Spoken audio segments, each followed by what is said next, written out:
Hello दोस्तों, नमस्कार। स्वागत है आपका अपने चैनल भर्ती ज्ञान पॉइंट पर। तो आज साथियों अपन बात करेंगे ईओआरओ 2025 की भर्ती के लिए जो 40 नंबर का पार्ट आता है नगर पालिका अधिनियम 2009। तो उसकी क्लास आपको अन्यथा कोई कहीं पे भी पैसे दे के नहीं लेनी है। मैं आपको यहाँ पे फ्री ऑफ कॉस्ट कराऊंगा और इस क्लास से बाहर एक भी क्वेश्चन आपके नहीं जाएगा, ये भी मैं आपसे वादा करता हूँ। तो बने रहिए मेरे साथ। आज अपन शुरू करते हैं नगर पालिका अधिनियम 2009। तो दोस्तों अपन बात करते हैं अपन पहले अध्याय की, जिसका नाम प्रारंभिक है। और इसके अंदर अपन को बताया गया है कि ये अधिनियम कब बना, कब लागू हुआ और इसके अंदर क्या क्या चीज़ें हैं। तो अपन बात करते हैं राजस्थान नगर पालिका अधिनियम 2009, जो 2009 का अधिनियम संख्या 18 है।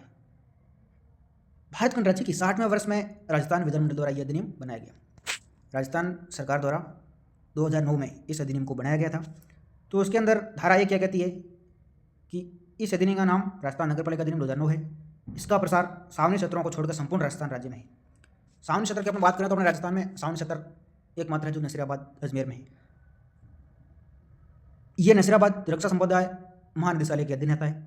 इस पर यह एक्ट लागू नहीं होता है।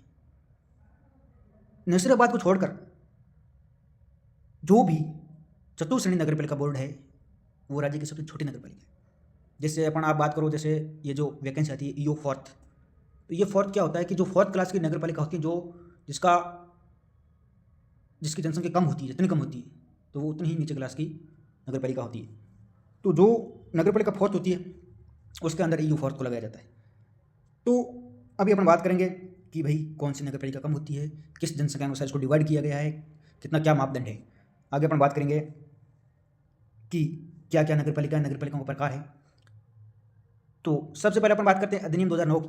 तो ये प्रवर्त मतलब ये लागू कब होगा, तो लागू ये जब होगा जब राजस्थान सरकार राजपत्र में अधिसूचना द्वारा प्रकाशित करते हैं, उस दिन से ये लागू हुआ माना जाएगा। राजस्थान नगर पालिका अधिनियम 2009 27/8/2009 को विधानसभा में पारित हुआ। 27 अगस्त 2009 को विधानसभा में पारित हो गया और 11 सितंबर 2009 को माननीय राज्यपाल द्वारा हस्ताक्षरित हुआ, अर्थात कानून बना। महामहिम ने हस्ताक्षर कर दिया, मीन्स ये कानून बन गया।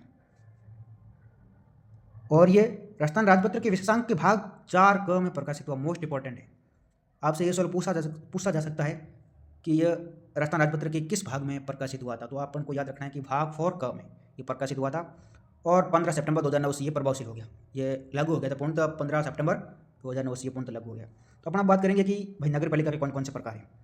तो सबसे पहले अपन बात करेंगे नगर पालिका बोर्ड किसे कहते हैं। नगर पालिका क्या होता है कि 1 लाख से लेके 1 लाख तक का जो जनसंख्या क्षेत्र है ना, वो नगर पालिका के अंदर रहता है और उसको बोलते हैं संक्रमणकाली क्षेत्र। और उसका जो अध्यक्ष होता है उसको अध्यक्ष ही बोलते हैं, उपाध्यक्ष होता है तो उसको उपाध्यक्ष ही बोलते हैं और सदस्य को सदस्य ही बोलते हैं। और उसका नगर पालिका अधिकारी कौन होता है, तो वो होता है कार्यपालिका अधिकारी, जिसको अपन बोलते हैं ईयू। इसमें भाई 3 पार्ट होते हैं। जैसे अपन बात करते हैं नगर पालिका में, नगर पालिका सेकंड, नगर पालिका थर्ड और नगर पालिका फोर्थ।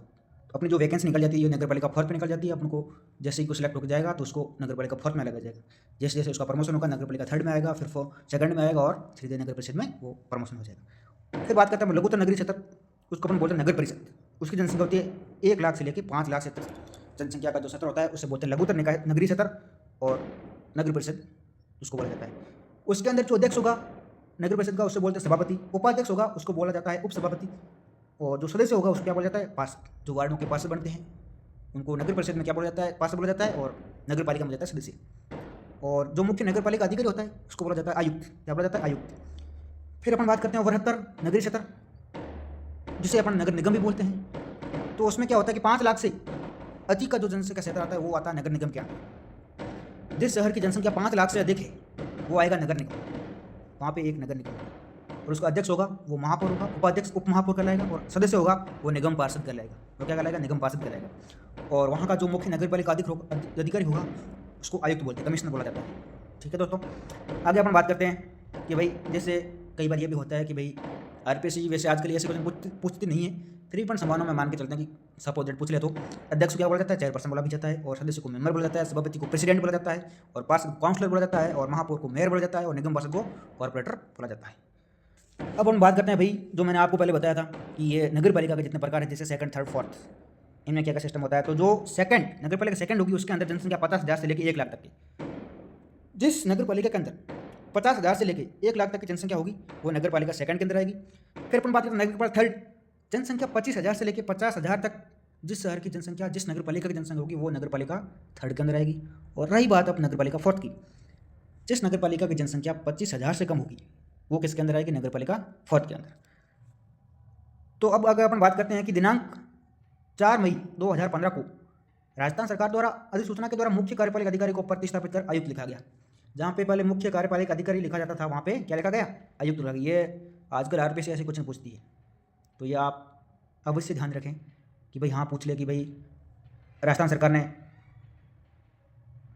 अधिसूचना द्वारा मुख्य कार्यपालिक अधिकारी को प्रतिस्थापित कर आयुक्त कब किया गया या कब लिखा गया? तो अपन को याद रखना है कि 4 मई 2015।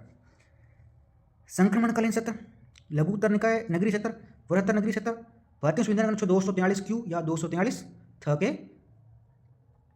अधीन आते हैं। ठीक है, जैसे संक्रमणकालीन अपन बात करें तो नगर पालिका होगी, लघुतर निकाय नगरीय क्षेत्र बात करें तो नगर परिषद होगी, और वृहत नगरीय क्षेत्र की बात करें तो होगी नगर निगम। अब अपन बात करते हैं कि पूर्णिया कुल संख्या, इसका क्या मतलब है? भाई नगर पालिका के अंदर जो सदस्य होते हैं, भाई अभी बात करते हैं जैसे कि नगर पालिका की पूर्ण संख्या कब होती है, तुम क्या बताया यार टोटल मेंबरों की संख्या कब होती है, उसके अपन बात करेंगे कि जब वो किसी नगर पालिका सदस्यों के संदर्भ में प्रयुक्त की बात की जाए तो उसमें निर्वाचित सदस्य एवं पदेन सदस्यों की कुल संख्या ही मानी जाएगी। ऐसा नहीं है कि सिर्फ और सिर्फ निर्वाचित सदस्यों की संख्या मानी जाएगी। जब अपन बात करेंगे नगर पालिका के कुल सदस्यों की संख्या तो वहाँ पे निर्वाचित और पदेन सदस्यों की कुल संख्या ही मानी जाएगी। नाम निर्दिष्ट या मनोनीत सदस्य पूर्ण कुल संख्या में शामिल नहीं होगी।